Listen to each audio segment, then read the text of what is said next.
Alright guys, what is up? It is SgamingR here with the second Let's Play of Monster Hunter Portable 3rd. In this episode, we are going to be exploring the offline village. Yukumo village, it is called.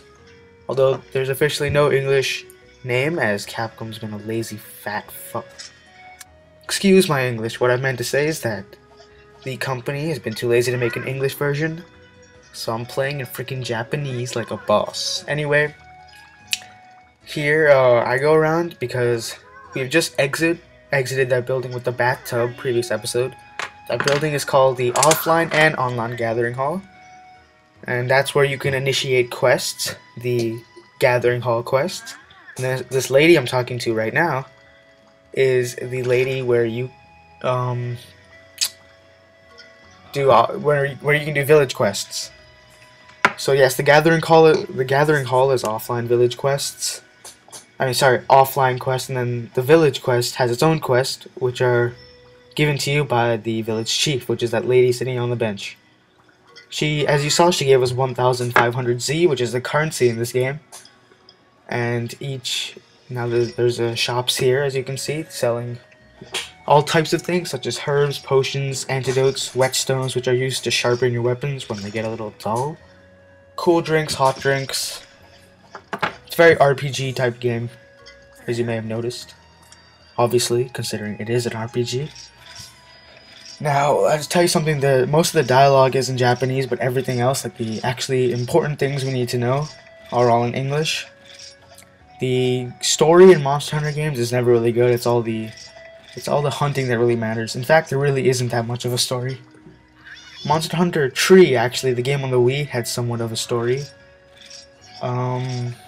But it was, it's mainly the hunting that people play this game for. Anyway, as you can see, there's a variety of weapons you can use to go and hunt these monsters. My favorite, personally, being the longsword, which you will see me use the most likely. I'll try to keep my weapon. I'll try to keep it somewhat diverse. I'll occasionally go in with another weapon, so you guys don't get bored of watching me hack shit up with the longsword. But I will go smashing things with the hammer and cutting things up with dual swords, which are similar to two-handed weapons in Skyrim. And the reason I make that reference is because I have another Skyrim playthrough on my channel. So if you want to see that, go to my channel and check it out. But anyway, this is about Monster Hunter, not about Skyrim.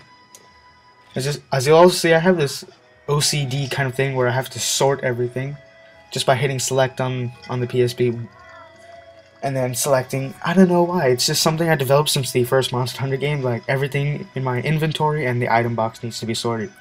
Now, there's a lot to explain in this game if you're completely new. It's very hard to explain everything what's going on. I'll tell you what I'm doing right now. Right now I'm hiring felines, which are these cat things you may have seen walking around. And what they do is that they go on you with they go with you on quests. And this lady is offering to give us 2 free ones because we're just starting out. Now, they're started at level 2, as you see, but just like just like many other games, they can level up. Well, not many other games don't have cat minions in specific, but that is what makes this game awesome. They can level up, and they each have their own special attitude. For example, one can be pacifist, meaning he won't fight the monsters, which is kind of a stupid choice to pick considering you want them to fight. And some of them prefer large monsters, which are the main monsters. Some of them prefer small monsters, which are, herbivores, or these small velociraptor-like creatures you'll see later on. Of course, I named my first feline Bamf because he is a badass mother. Yep, you guys get the rest. And so they will level up, and the loyalty, which is those 2 hearts, that can go up to 5. So the more you quest with them, the more their loyalty goes up. Attack and defense is just trained by, well, as we'll see later. I can't really explain it to you, but we will see when we go to our feline comrade leaderboards. And we can choose what we want them to learn. Even their weapons can have specific status damage, such as fire, ice, dragon, etc. And that's one thing about this game. It's not just about hacking and slashing with your weapons. Well, it is mostly, but actually, there are special things, attributes you can put on your weapons, as I was saying before: fire, ice, thunder, dragon, water. There's a lot you can do. And that's what makes this game even more awesome. It's a very large game. Despite it seems really small, but for a PSP game, it is massive. Honestly, like, the PSP file itself was like originally anywhere from like 800 megabytes to 1.2 gigabytes. You know, for the ISO version, not the actual game. So right there, I picked my second guy, and I renamed them, of course, because I don't really like the names they give here. Very English style names. Edgar, Oscar. I mean, come on. I choose one of my felines has a melee and boomerang preference, and I really like the boomerang in this game for the felines. It's a well-designed weapon, and you know, it looks pretty cool. And the other guy, I don't really remember whether he was just bombs or melee, but I'll check later. All I know is that the felines do help you out, because actually in the previous PSP game, you could only have one feline, and this helped, but now we have two. And on top of that, we can make felines armors and weapons as long as ourselves. So this game is very big in terms of all this additional content wise. The previous game did have a lot more quests, I will say, but this game has a lot of that detail, which is what a lot of RPGers seek after. Okay, so now we have entered the Yukumo farm for the first time. Now here's where we can do common things like fishing, collecting insects, and mining in order to improve our armors and weapons or craft new ones. Now after you slay a monster in a quest, you can carve it to get parts of it, and in the reward of the quest you'll get parts of it as well. Now we can use these parts to craft armor and weapons, as well as decorations to enhance the skills of these armors and weapons. We can even use these materials to craft armor and weapons for our feline comrades. Now this farm is a pretty large place, and there's a lot to do. Even at first, without even expanding it at all, there's quite a bit you can do. And then by the time you have all expansions, there's a lot you can do. There's 3 or 4 mining places, a bomb mining site, bug catching galore, fishing nets, sending off your cats to go exploring and having them bring back monster parts and other useful things, bugs you might need to craft certain weapon and armors. There's an item box here which can be useful, because after you collect from the farm you can quickly bank it, deposit it. One expansion, especially important, is the honey. It's a honeycomb, or like a beehive actually. And now what this does is, there's another feature even in this game, crafting. Very much like alchemy in Skyrim. You combine 2 ingredients together and you can form a new one. So as you saw me earlier, I had purchased potions. Now if you mix these potions with honey, you can make mega potions. So there's a lot of crafting in this game, all types of crafting.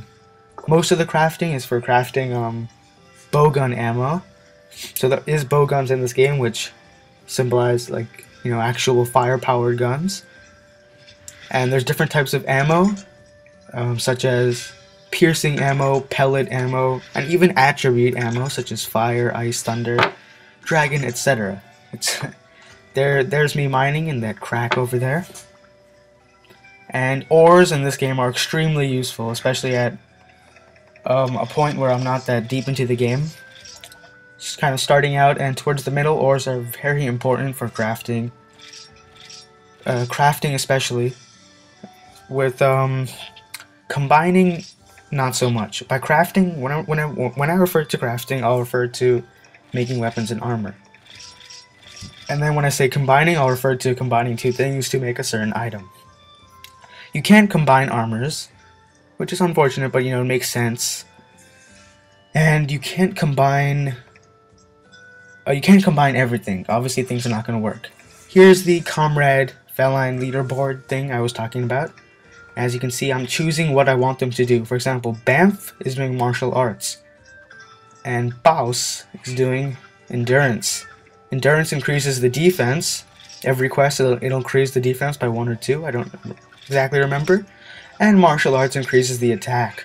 So Bamf will have a high attack and Baus will have a high defense, just like they're supposed to. And here's a skills info, so after every quest you'll get some comrade points.